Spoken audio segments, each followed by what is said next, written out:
Kemarin kan kamu bilang soal makanan itu yang kangenin. Di sana kalau soal makanan gimana sih kamu ngeliatnya waktu karantina?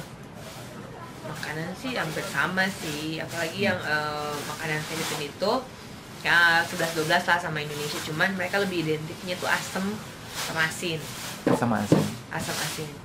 Terus ya sama, namanya di hotel tuh kalau kita makan sarapan atau makan siang atau makan malam ya sama aja, karena ya ada yang makanan Itali, ada yang makanan seafood, campur-campur lah. Tapi yang paling gak terlupakan tuh, yang paling kaget waktu preliminary sama grand final. Makan siang salad sayur doang sama buah. Dan itu benar-benar disediain sama mereka. Kaget dong, kan kayak makanan biasa lah setiap hari-harinya, kayak ada nasi, pokoknya pilihan menu lah.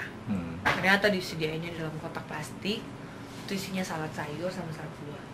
Makan siang. Kalau soal Besok-besok Putri Indonesia harus kayak gitu. Pas malam final kayak gitu. Salad doang. Oh, mau pembalasan? Nggak apa-apa sih, pencitraan.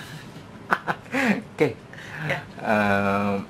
Soal karantina, ketat nggak sih Miss Universe sama kayak Putri Indonesia gitu? Apa? Lebih ketat Miss Universe apa Putri Indonesia?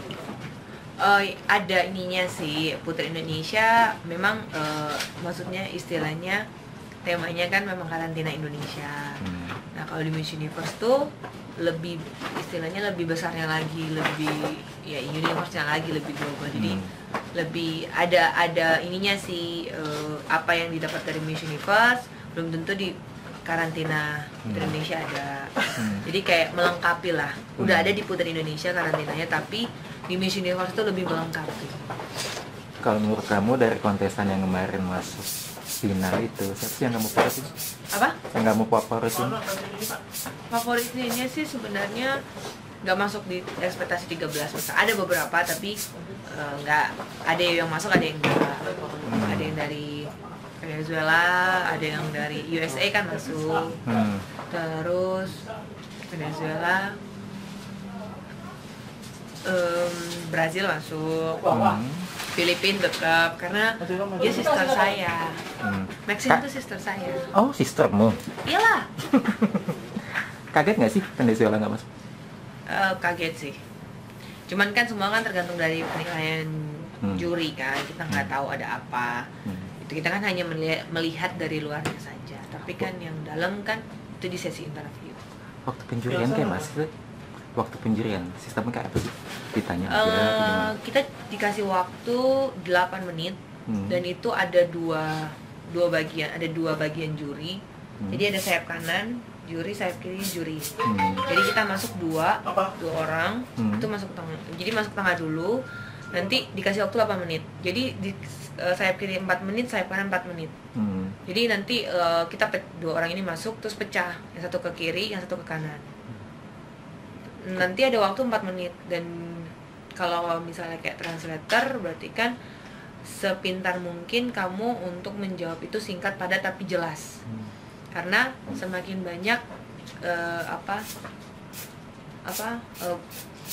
jawaban yang pertanyaan yang kamu terima itu kan jadi lebih nilai plus buat juri bisa tahu kamu. Tapi hanya dalam waktu 4 menit. 4 menit habis pindah lagi. Soal gaun nyangkut, gimana tuh Ki? Soalnya gaun nyangkut sih pas turun positive thinking sih, nggak ada yang kayak aduh gimana gue, enggak. Jadi ngambil satu kesimpulan bahwa ya ada nilai plusnya gitu loh. Nggak selamanya apa yang terjadi yang di mata orang lain minus, sebenarnya itu bisa dijadiin positif. Awalnya kaget nggak sih Ki? Awalnya nggak kaget, maksudnya kaget sih, cuman gimana ya, sebisa mungkin untuk membuat di atas panggung tuh tenang. Karena kan yang bisa nenangin kita, yang bisa iniin kita kan diri kita sendiri. Kalau host gimana tuh? Dia paling lucu. Serius paling lucu, rehearsal aja sama dia tuh lagi latihan tuh ya emang kayak kocak sih. Bercandanya emang bener-bener bercanda yang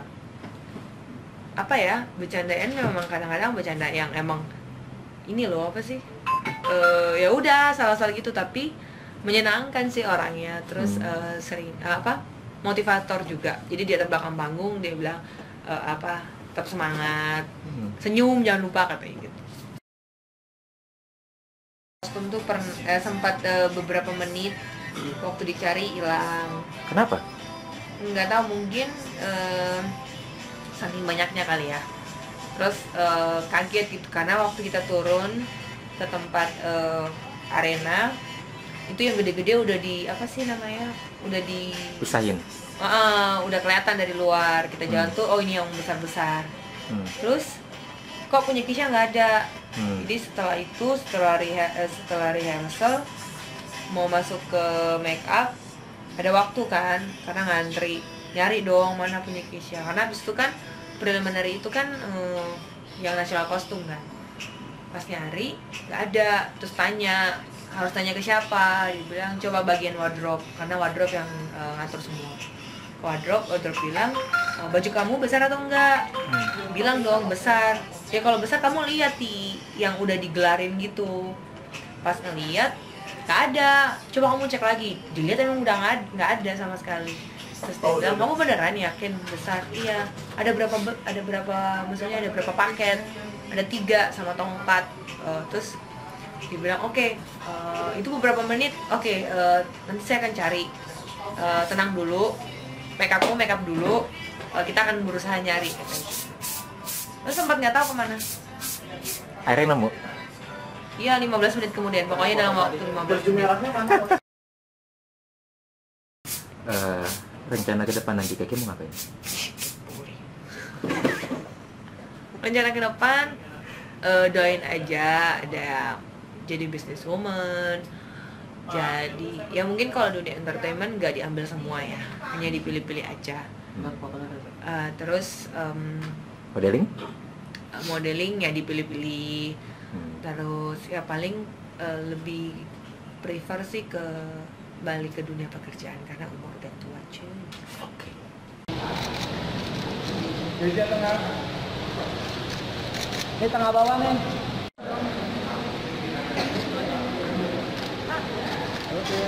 Oke. Tengah.